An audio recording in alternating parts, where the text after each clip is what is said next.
Sa loob ng opisina ng gobyerno sa silangang bahagi ng nagniningning na lungsod, puno ng tensyon ang hangin.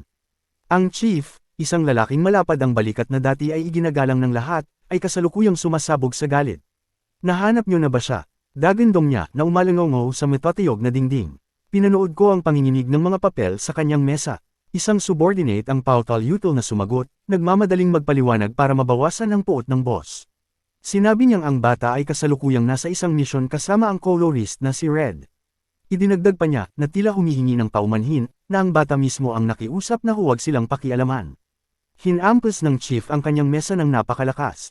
Black, sigaw niya, punong-puno ng kawalan ng paniniwala. Hindi niya matanggap na si Red, isang bayani, ay magiging ganito kapabaya para magsama ng isang taong may dalang ganoon kadelikadong kulay. Para sa kanya, hindi ito simpleng pagkakamali, ito ay isang malaking sugal sa buhay nating lahat. Kahit ang mga bayani ay may limitasyon, dare niya sa galit. Inilabas niya ang tunay na bigat ng kanyang inaalala, isang nilalang ang kamakailan lang nagpakita at niyanig ang konseho. Nagbabalik na naman ang mga bulong tungkol sa Black Wave. Kung magkakaroon ng sakuna, alam niyang siya ang sisisihin ng lahat. At ang malas na kaluluwang iyon, paalala niya sa amin, ay walang iba kundi ako. Sa malapit, nakasandal ng relax si Chimilea, ang pinuno ng Dawn Pioneering Corps. Lutang na lutang ang kanyang kulay rosas at dilaw na buhok sa seryosong opisina. Mukhang mas mainit ang ulo mo ngayon, biro niya na may kasamang ngiti. Huminahon ka bago ka itakbo ng galit mo sa ospital. Magaan ang kanyang tono, pero hindi niya binaliwala ang takot ng chief. Tinanong niya ito kung sa tingin ba nito ay kikilo si Red ng walang malalim na dahilan. Para sa kanya, hindi pabigat si Red, siya ay isang proteksyon, ang tanging taong bagay na magbantay sa bata. Ang pagdadala ng isang high-risk na tao sa labas ay maaaring magbunga ng disenyong hindi inaasahan ng sinuman, mungkahi niya habang itinataas ang kanyang tasa. Pananalig ang kailangan natin, hindi lang puro pag-aalala. Uminom siya at biglang napangiwi dahil sa sobrang pait ng tsaa.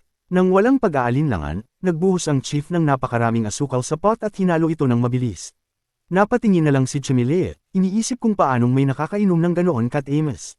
Biglang naglaho ang Berwan, tumigas ang ekspresyon ni Chimilea. Alam niya kung bakit natatakot ang chief.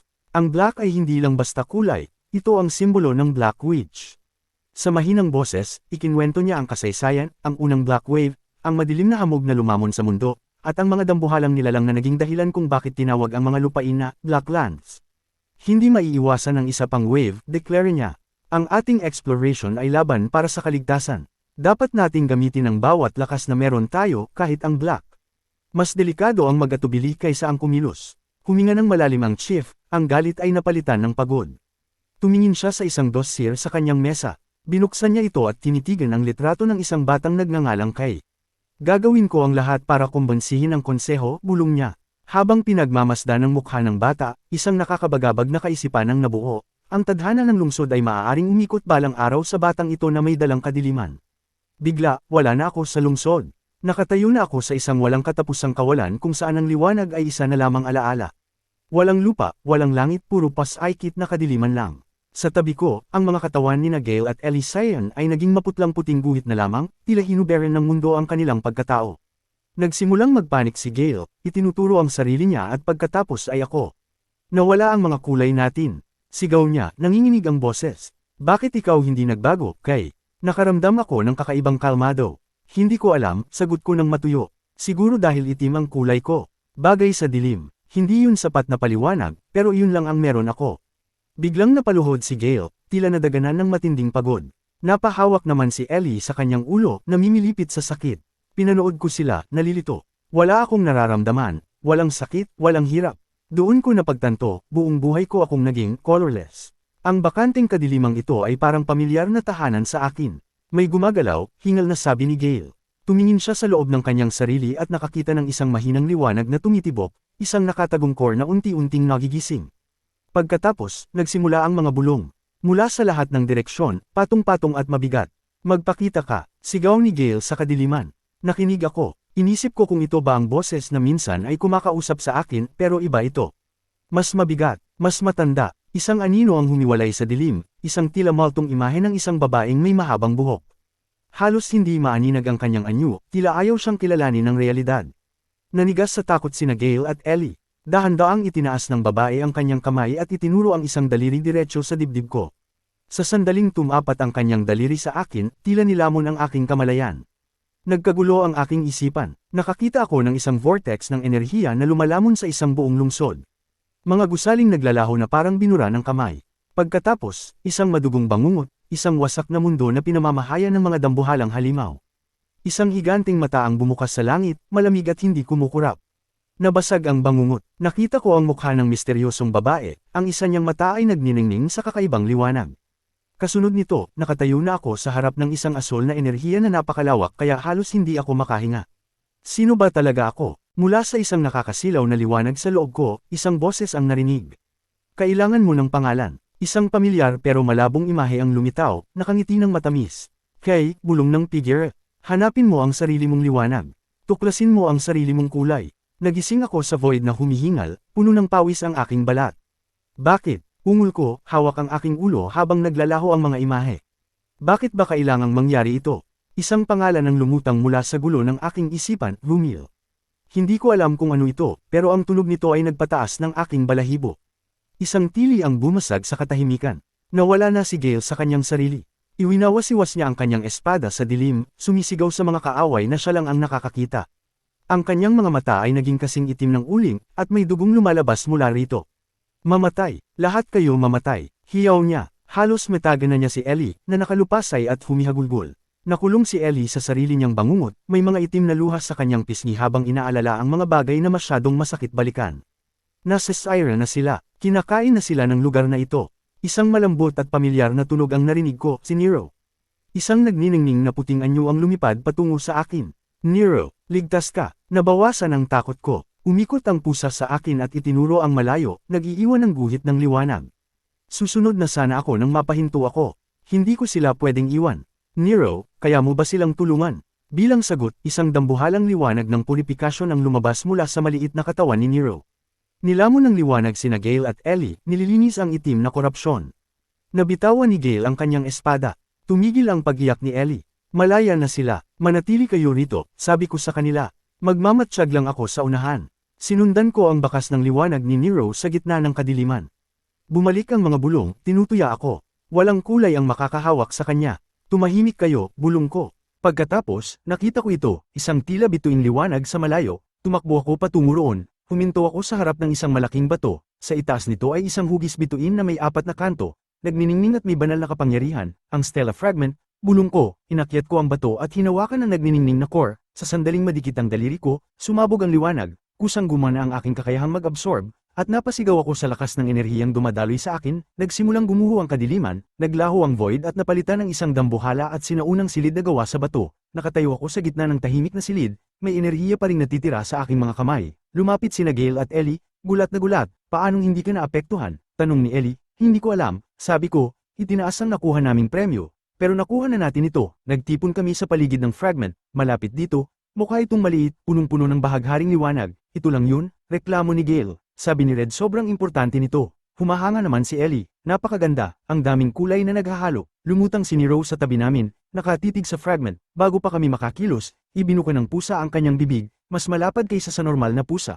at sa isang iglap, nilunok ni Nero ng buo ang Stella Fragment. Tila huminto ang mundo. Hindi ako makahinga, hindi ako makagalaw. Ang mga mata ko ay nakapako sa nasaksihan ko, at ang utak ko ay pilit na hinahabol ang katotohanan habang ang puso ko ay nilalamon ng purong sindik. Bawat kahindik-hindik na posibilidad ay naglaro sa isip ko sa isang iglap. Narinig ko ang marahas na sigaw ni Gale at Ellie. Punong-puno ng pananibik at takot ang kanilang mga boses habang nakaharap sa lumulutang na pasang si Nero. Sinigawan nila ang pusa, pilit na inuunawa kung anong klaseng nilalang ito. Sa gitna ng gulo, nawala ng pasensya si Gale, hinablat niya si Nero at niyanig ng marahas, pilit na ipinaluluwa ang fragment na kinain nito. Gale, bitawan mo siya, sigaw ko habang pilit ko siyang hinahila palayo sa pusa. Ngunit bago pa man lumala ang aming pagtatalo, isang nakakangilong tunog ng pagkabitak ang bumasag sa hangin. Ang mga pader at kisame ng sinaunang silid ay nagsimulang gumuho. Dumaing ang buong istruktura sa ilalim ng bigat ng sarili nitong pagkawasak. Takbo, sigaw ni Gale. Wala nang isip-isip, hinablot ko si Nero at naitago sa aking dibdib bago kami mabilis na humarurot nina Ellie at Gale. Sa likuran namin, ang ingay ng bumabagsak na bato at bakal ay tila humahabol sa amin. Lumabas kami sa hallway sa gitna ng makapal na alikabok, hingal na hingal, habang ang silid na pinanggalingan namin ay tuluyan ng naging libingan ng mga guho. Habang kami ay nakikipagpatintero sa kamatayan sa ilalim ng lupa, sa ibang dako naman ay may nagaganap na mas madilim na kaganapan. Isang grupo ng mga bihasang pioneer, sa pangunguna ni Aransya, ang nakatayo sa harap ng isang dambuhalang halimaw na kanilang napatay. Ngunit hindi ang bangkay ang kumuha ng atensyon ni Aransya, kundi ang isang malalim at misteryosong hiwa sa lupa. Sa paghaplos niya sa markang iyon, nalaman niya ang katotohanan, nagbalik na ang Sword Demon, ang isa sa mga itim na kamay ng mangkukulam. Sa takot na madamay ang kanyang mga tauhan sa paparating na gulo, agad niyang itinigil ang ekspedisyon at iniutos ang pag-atres. Hindi pa man nakakalayo ang grupo ni Aransya, niyanig ang kalangitan. Isang higanting pagsabog ng pulang apoy ang sumabog mula sa isang malapit na bundok. Alam ni Aransya ang ibig sabihin yun ang kapangyarihan ng kanilang team leader na si Red. Sa gitna ng kaguluhan, isang itim na talim ng enerhiya ang muntik nang pumatay sa kanyang team, ngunit mabilis itong hinarang ni Aransya gamit ang kanyang dambuhalang mekanikal na martilyo. Sa isang malakas na pagsabog ng kahel na enerhiya, winasak niya ang atake at agad na lumipad patungo sa bundok upang tulungan si Red, iniwan ang kanyang mga tauhan para sa isang misyong pampatay. Sa itaas ng bundok, ang labanan ay tila katapusan na ng mundo. Nagbabanggaan ang pula at itim na enerhiya sa bilis na hindi kayang sundan ng karaniwang mata. Si Red, ang colorist, at ang Sword Demon ay nagpapalitan ng mga nakamamatay na serye. Sa bawat pag-atake ng demonyo gamit ang kanyang itim na sibat at espada ng anino, sumasagot si Red ng naglalagablab na apoy. Sa kabila ng init at pinsala, ang iisang puting mata ng Sword Demon ay nanatiling nakatitig sa kanyang kalaban, naghihintay ng pagkakataong pumatay. Sa gitna ng tensyon, dumating si Aransya na parang isang bulalakaw. Mula sa itaas, ibinagsak niya ang kanyang martilyo sa ulo ng Sword Demon, na nagdulot ng isang dambuhalang crater sa lupa. Bagaman naitamba nila ang demonyo, alam ni na Red at Aransya na hindi pa ito ang dulo. Nang muling bumangon ang nilalang na walang galos, inihanda ni na Red at Aransya ang kanilang color. Napapalibutan ng nagniningning na rings ng enerhiya, nagdesisyon silang tapusin ang isa sa mga itim na kamay ng mangkukulam ng magkasama. Sa wakas, nakaakyat din kami sa gilid ng bangin mula sa gumuhong-guho. Pagod na pagod si Gale na humandusay sa lupa, sumusumpang hinding-hindi na babalik sa ilalim ng lupa. Ngunit sa pagangat ng tingin ko, napatigil ako. Isang nakakadurog na presensya ang bumalot sa akin. Doon, sa harap namin, ay isang halimaw na may iisang kumikinang na mata, ang Sword Demon. Sa likod niya, nakatayo ang 2 taong nababalot ng liwanag at kapangyarihan. Napadpad kami sa gitna ng isang digmaan. Iwas! Sigaw ng lalaking may pulang buhok, ngunit huli na ang lahat. Binaliwala ng demonyo ang 2 malakas na kalaban at lumingon sa amin, ang mas madaling biktima. Sa isang kisap mata, nasa harap na namin siya. Sinubukan ni Gale at Ellie na lumaban, ngunit ang kanilang mga sandata ay nagkapira-piraso na parang kristal sa isang hampas lang ng itim na espada ng demonyo. Nakita ko ang puting liwanag ng kamatayan na paparating sa kanila. Hindi ako nag-isip. Inihagis ko ang katawan ko sa harap ni Gale at Ellie. Isang matalas na sakit ang gumuhit sa aking katawan. Sa isang iglap, nakita ko ang sarili kong kaliwang kamay na lumipad sa hangin, hiwalay na sa aking braso. Napaluhod ako, pilit na pinipigilan ng hiyaw habang ang dugo ay bumubuhos sa tuyong lupa. Narinig ko ang tailang puno ng takot ni Ellie at ang sigaw ni Gale bago siya binalibag ng demonyo. Sa malabong paningin ko, nakita kong sinakmal ng Sword Demon si Ellie sa leeg at itinaas siya, ginagawang pananggalaban sa 2 makapangyarihang tao na kararating lang. Ibigay niyo ang susi, ang paos na utos ng demonyo. Wala akong maintindihan sa sinasabi niyang susi, at tila maging ang mga estranghero ay nalilito rin. Ngunit ang tanging mahalaga sa akin ay ang buhay ni Ellie na unti-unting nauubos sa kamay ng halimaw. Nakahandusay ako sa dumi, ang putol kong braso ay nanginginig sa sakit. Narinig ko ang pagiyak ni Nero sa itaas ko. Tila tumigil muli ang oras, ngunit sa pagkakataong ito, may ibang bagay na umusbong sa loob ko. Ikinuyong ko ang natitira kong kamay. Isang malamig at nakakasakal na kapangyarihan ang naramdaman kong bumubalong mula sa ilalim ng lupa, mula sa loob ko. Dahan-dahan akong tumayo, nararamdaman ko ang takot ng Sword Demon, naramdaman ko ang paglingon niya sa akin. Ang presensya ko ay hindi na ang sa isang mahinang biktima. Ito ay mas madilim, mas mabigat, at mas nakakatakot kaysa sa kanya. Tinitigan ko siya sa gitna ng kadiliman ng aking paningin. Sa boses na hindi ko na makilala, hinamon ko ang kanyang pag-iral habang ang aking anino ay tila lumalamon sa buong paligid.